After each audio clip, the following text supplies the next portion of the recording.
Oraindik atzo izan balitz bezala oroitzen dugu. Lekzio handia izenez pasako zen historia liburuetara. Berarekin hasi baitzen guztia aldatzen, ordura arte ezagutu genuen mundua. Eguneroko bizitza eten egin zen. Normaltasuna esaten genion ura, normaltasuna. Ura zen hilgarritasun egoera hartan jarri gintuen sistemari esateko modua.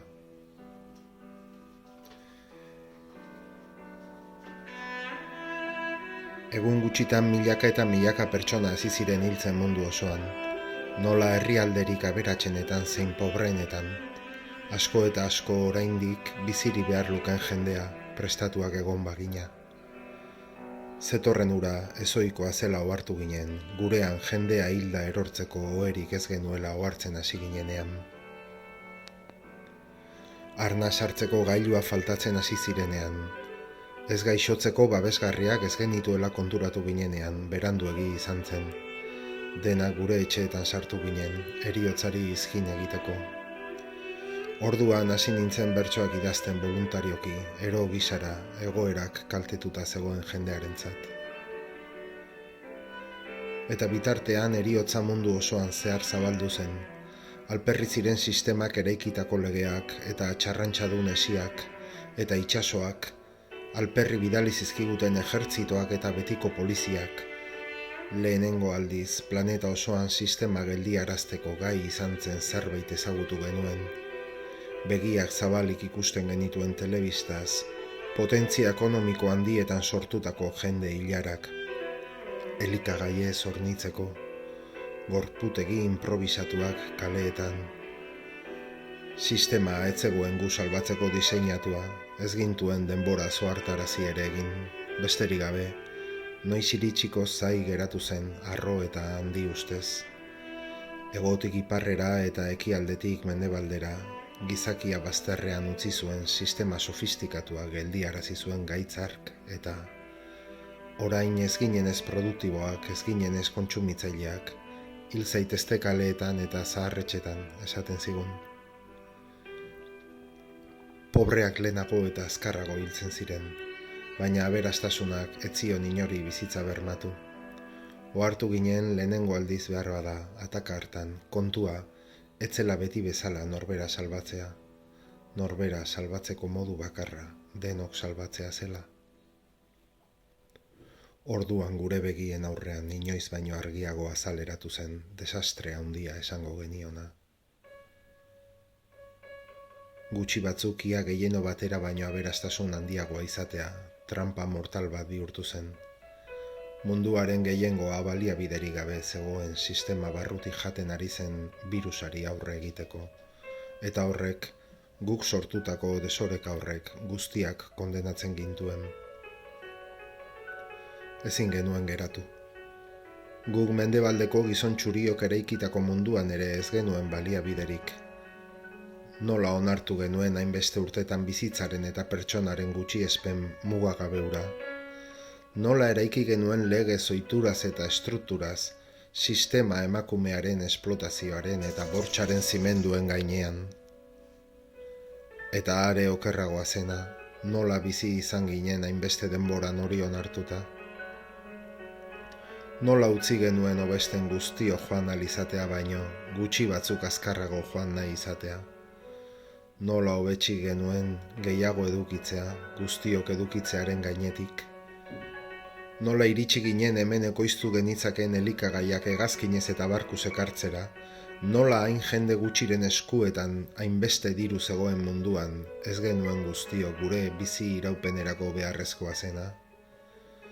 Oroitzen dut ura guztia hasi baino lehen, etxetik hurbil nola bi langile zaborpean harrapatuak geratu ziren zabortegi pribatu batean. Seinale bat bezala izan zen, orduan indarrean zeuden baloren metafora moduko bat. Hori guztia, gure bizitzeko eran hain onartua eta normaldua, gure aurka etorri zen pandemia hartan. Zer egiten ari ziren gurekin? Eraiki genuen gure artifiziozko sare guztiak ez zigun balio etxean sartuta ginela. Telebistako irakarkiek zentzua galdu zuten bapatean. Aste horietan gure kontsumo subjektu izaera aldatu egin zen. gure zoriontasunaren eta indartsua izatearen kanonak eta paradigma guztiak kolokan zeuden.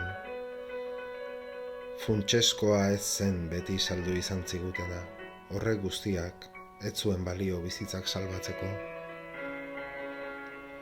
Gure onena eta txarrena ateratzen hasi zen gabeziak, ezkutuko abildadeak, ametsak eta mamuak. Liburuei, kantuei, pelikulei heltzen genien ez erortzeko. Jende askok bere mugak ezagutu zituen, beste batzuk lehertu egin zituzten. Zientzia fikziozko film bat zirudien, baina fikziorik gabe.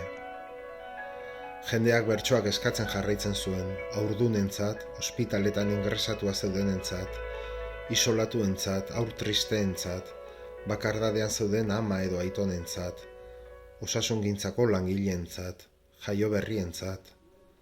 Telebistak ez zuela dramaaren dimentsioa islatzen ohartu nintzen. Batzutan negar egiten nuen bertsoak idaztean. Baina sistemak gure bizitzekiko zuen ardura ezaren aurrean, jendea erreakzionatzen hasi zen. Herrietan eta auzoetan, elkar zaintzeko sareak osatzen hasi ginen, gure bizitzak salbatzeko ekipamentuak egiten, bizi irauteko mekanismo afektiboak, elkar zaintzeko voluntario sareak, bizitza berri baten zantzuak ziren. Egun, lekzio handiaren ondare dira. Hala ere hildakoak eta gaixoak 100.000 pilatzen ziren mundu osoan. Guayaquilen gaixoak kalean erortzen ziren hilik. New Yorken hobi komunak egin zituzten. Madrilen hildakoak pabilloi handi eta kirol jauregietan pilatzen zituzten. Lombardian militar kamioiek 100 hilkutxa garraiatuz zeharkatzen zituzten hiriak. Gizatasun ezaren metafora hain urrutira iritsi zen ezin bai genituen gure amak, anaiak edo aiton amonak eskutik heldu azken arnasaren aurrean.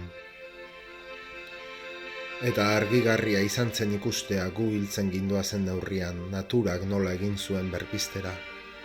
Ibaiak garbitzen, lurrak arazten, zeruak argitzen, itsasoek atseden hartu zuten planeta osoan. Giro hilgarri hartan bizitza loratzen hasi zen. Oinarrizkoena baino ez genuen nahi. Arnas hartzea, besarkada bat, etxea ez galtzea, hitz egitea, janaria erosializatea, ukitzea. Baina sistemak ez zekien geratzen. Bere burua janez soilik elikatzen zekien izaki antropofagoa zen, irentsi egiten gintuen. Etxetik kanpo egun askotan eguzkiak kantu, heriotz, meme eta txalo giro hura arrarotzen zuen.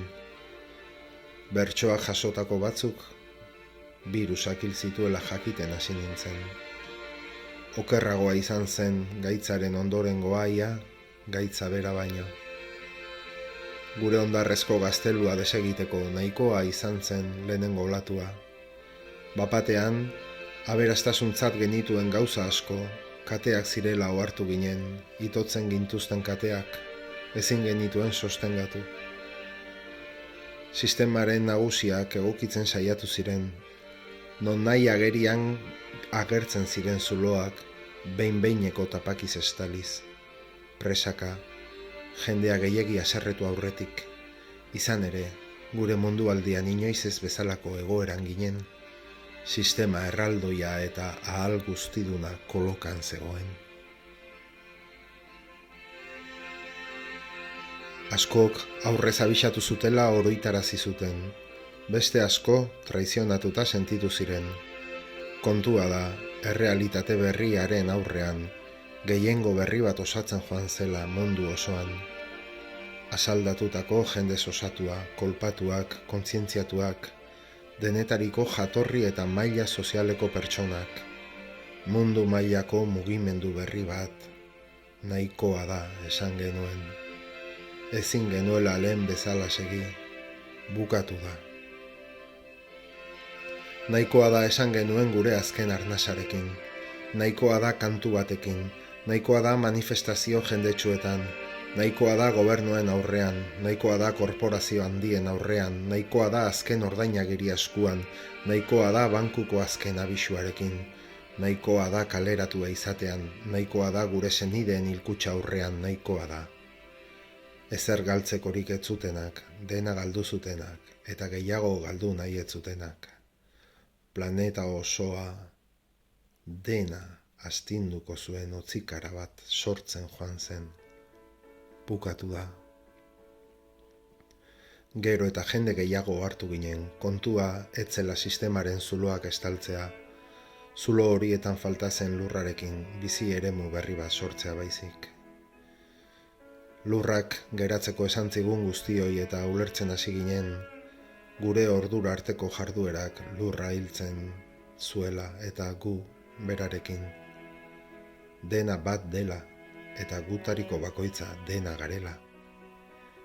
Mugari gabeko desarroismo eta kontsumo hura etzela jasangarria. Ulertzen hasi ginen, munduan bizi garen guztion bizitzak berdin balio duela eta hori onartuta bizi behar genuela.